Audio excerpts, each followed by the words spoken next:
Сәлем оқырман, арнама қош келдің. Әрбір үйде табылатын ас содасының 12 емдік ерекшелігі жайлы бүгін айтатын боламын. Ендеше видеоның соңына дейін тыңдаңыздар.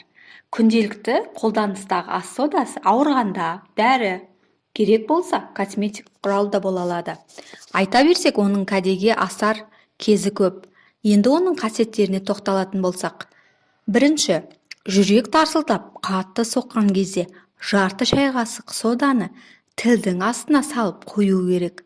Ауыр жарақаттанғанда, тамақтан уланғанда немесе көп мөлшерде қан жоғалтқан жағдайда жарты шай қасық ас содасы мен 1 шай қасық тұзды 1 литр қайнаған суға ерітіп, әр 5 минут сайын 1 ас қасығын ішіп отыру керек. Үшінші, ас содасы қан қысымын түсіруге де септігі зор. Ол денедегі ылғалды шығарып, қан қысымының төмендеуіне көмектеседі. Төртінші, жөтеліп жүрген адам жатыр алдында 1 стакан қайнаған сүтке 1 шай қасық ас содасын салып ішу керек. Сүт ішпейтіндер 1 литр қайнаған ыстық суға 1 ас қасық ас содасын ерітіп, тамағын буласа жөтелі кетеді. Бесінші, баспа кезінде 1 стакан жылы суға 2 шай қасық ас содасын салып, күніне 5-6 рет тамағын шайса, тамақтың қызарғаны басылады.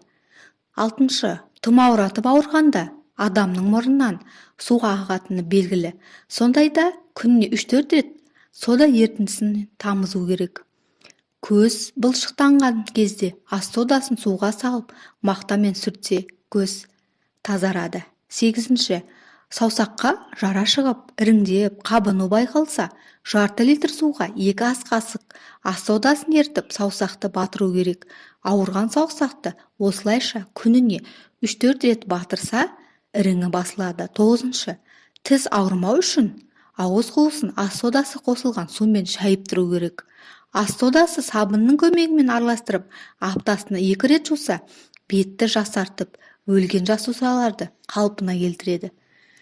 Көп терлейтін адамдар күнделікті таңертең ас содасы қосылған суға мақтаны батырып, қолтығын сүртсе, күні бойы жағымсыз иістен құтылады. 12. Көп жүргеннен аяқ талып ауырғанда 5 ас қасық ас соданы 10 литр суға ерітіп, 10-15 минут аяғын салып отырса, аяқтың шаршағаны басылады. Құрметті оқырмандар, сіздермен болған сәуле, назарларыңызға рахмет. Үйдегі ас содасының мынандай қасиеттері бар екен. Пікірлеріңізді комментарий бөліміне жаза кетіңіздер. Келесі видеоларға дейін сау, саламат болыңыздар.